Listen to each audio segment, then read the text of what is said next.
What's up, guys? We're back doing more contract document explanation videos just for you. And this one right here, this one's pretty common. It used to be more common than it is now. And it's something that we have all of our agents on the buy side keep in their template for their e-signatures and their buyer packets. But on the sell side, we don't usually have it in our templates, but it is something that is very important on the sell side as well. My name is Jeremy Smith. This is Living an Epic Life in Real Estate. The goal of this channel is to keep you educated, informed on changes in the marketplace, and skilled so that you can go out there and live an epic life in your real estate business and in your life overall. You sure about that?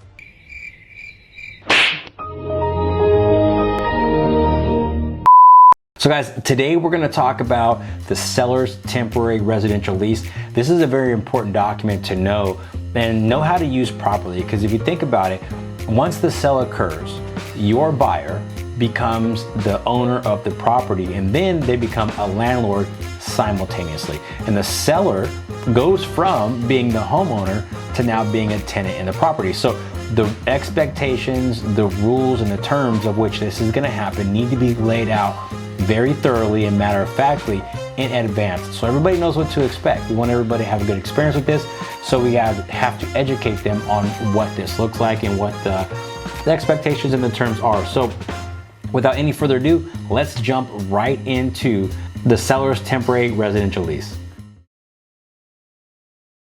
All right, guys, so the seller's temporary residential lease is a form, again, promulgated by Texas Real Estate Commission, or TREC. This is the most updated form in it. So paragraph number 1 here, guys, talks about who the parties to this lease are. Now the buyers, they go first. They're the new landlords. The sellers, they go second because they are the tenant. So line number 2 here, this describes what is being leased. So you'll have the property address, and it says that it further says that landlord leases to tenant the property described in the contract between landlord as buyer and tenant, as seller known as, and you put the address of the property there. Paragraph 3, or line number 3, talks about the term. When does it start and when does it end? Most people will put a date. So let's just say it starts July 1st and ends July 5th. You'd put July 1st through July 5th. I like to do it a little bit differently. I like to put a number of days after close of escrow, because sometimes escrow doesn't always close on the date that you anticipate it to. So if escrow was supposed to close on July 1st, but didn't close through the 2nd till the 2nd or the 3rd, and you didn't modify this lease, then probably the goal of the lease wouldn't be met. Right? They need X amount of days to get moved out, and now there may be some heartache, there may be some last minute changes of movers and utilities and lots of inconvenience for not getting this right. So although you probably would remember to change this, what I like to do just to lessen the risk of somebody forgetting is to put specifics in here. 3 days after closing, 5 days after closing at whatever time, right? 5 days after closing at 5 p.m. That way, if the target moves for your close date, you don't have to remember to update this. So that's the way I like to do it. Line number 4 here talks about rent. How much rent is the tenant going to pay? And this is on a daily basis. So if you say, hey, $500 for 5 days, well, then it's $100 per day, right? So you need to put in there what it breaks down to. Most of the time, we come up with a whole number, $3,000, $2,000, whatever their mortgage is, whatever number you come up with, you're gonna have to break that down into the daily number and put that here. It does say tenant will not be entitled to a refund of rental if this lease terminates early due to tenant's default or voluntary surrender of the property. So if your sellers pay up front, let's say they pay $2,000 for 30 days and they moved out in 20 days, they would not be due a refund. It is what it is, or if they move out early, great, but they're not gonna get a refund for any time that they actually didn't use. Paragraph 5 references the deposit. Now this can get a little sketchy and offensive. Sometimes homeowners really don't understand why they would need to pay a deposit on a property that they already own and lived in, and they've seen the condition and all that. And a lot of times buyers want a deposit, and then releasing the deposit can be a pain. So definitely learn that paragraph, what it means, go over it with your clients, and let them know that, hey, this thing says that within 30 days, I mean, the new buyer has to act like a landlord, right? So they got to know the laws, they got to provide the itemized documentation of anything that they took from the deposit for. They've got to give it back to them within a certain amount of time, so you need to be able to explain that. Paragraph 6 talks about utilities. So who's going to pay the utilities? Typically we put right here the tenant will pay all of them, right? Because they're living in the house. And most likely because they are the homeowners, the utilities won't be transferred until the lease is actually up. All right, so use of property. Tenant may use the property only for residential purposes. They may not assign this lease or sublet any part of the property, so they can't lease it to anybody else while they're there. If there are pets in the house, you would address that here in line 8. Usually we'll put any currently residing on the property. That's usually the way we'll cover pets, but you can be more specific than that if you would like.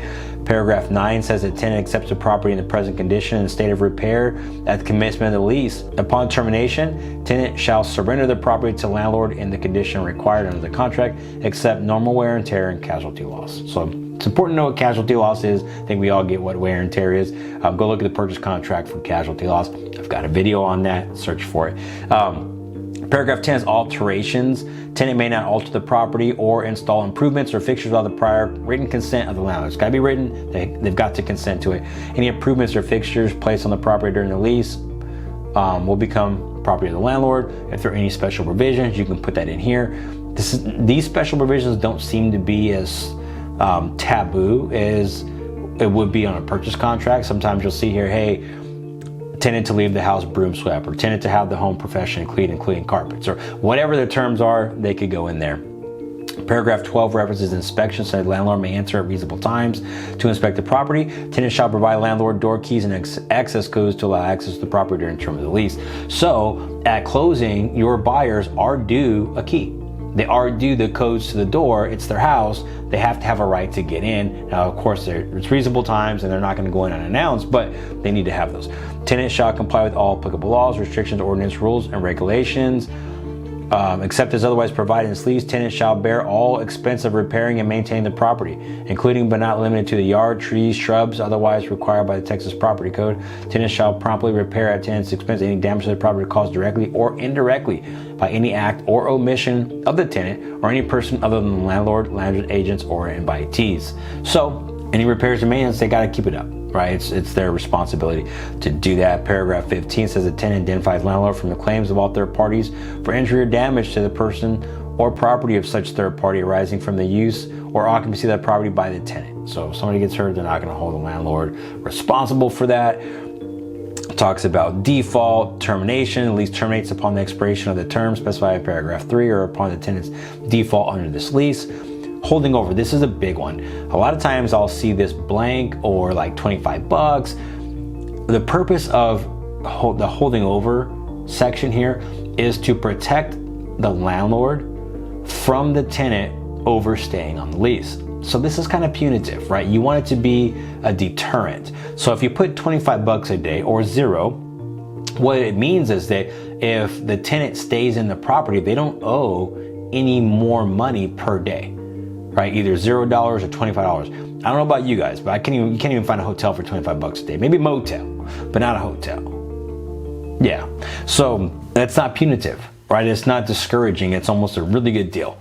It actually is a really good deal. So you want to put something here that makes people reconsider, right? So probably $300, $400, $500, somewhere around there where it's going to be very uncomfortable for them. If they're like, hey, I'm going to stay here longer, I'm going to hold over on this property, which creates what's called a tenancy at sufferance, then you want it to be very uncomfortable for them, right? So be creative here in the holding over, be intentional. I would say don't put anything less than $250 a day in there. Put it as high as you want, but please don't go under $250. Attorney fees talks about what happens if the prevailing party wins some sort of a lawsuit and there's attorneys involved, who gets their attorney fees paid. Smoke alarms are supposed to be in the house and kept up to code by the landlord. That's their responsibility. So it talks about the requirements of the Texas Property Code relating to security devices do not apply to a residential lease for a term of 90 days or less. So there's some things that the seller is not, or that the landlord will not have to bring up to code. Landlord has delivered the tenant landlord's floodplain and flood notice if they have one. This is something that we see get missed all the time in a lease. So they've got to deliver it regardless if it is in a floodplain or not. So make sure you familiarize yourself with that. We'll probably have a video on this. I don't remember recording it, but if I didn't record it, I will now. So go looking for it. Talks about consulting with an attorney. We're not legal professionals. We can't provide law advice or legal advice. All notices to party must be in writing and are in effect when mailed to, hand delivered at, or transmitted by a facsimile or electronic transmissions that follow. So you want to put their contact information so these folks can contact each other. You really don't want to find yourself in the middle of a lease dispute after closing. Of course, they're going to call you and text you and, involve you in the process because you're their real estate agent, but you don't want to be the middle person, right? When you're communicating, this person, the tenant reaches out to you, you reach out to the landlord or your past client, or even worse, tenant reaches out to their agent reaches out to you, you reach out to sellers. Like, everybody's involved when you can just put both parties together and let them handle it like adults. So that wraps up the seller's temporary residential lease. There is a strong possibility that you're going to use this document. So spend some time taking notes, learning this document. It is one of the tools that's going to help you excel in your real estate career. Again, guys, my name is Jeremy Smith. Don't forget to subscribe to the channel, hit the bell so you get notifications when more content is posted. Comment and email me some suggestions. There are only so many forms to go over, so when I'm done with this, I need to know what you guys need. So email me suggestions on videos that I could create that would be beneficial to you and help you grow in your real estate journey, living an epic life in real estate. Thank you guys again so much for watching, and we'll see you on the next one. Peace.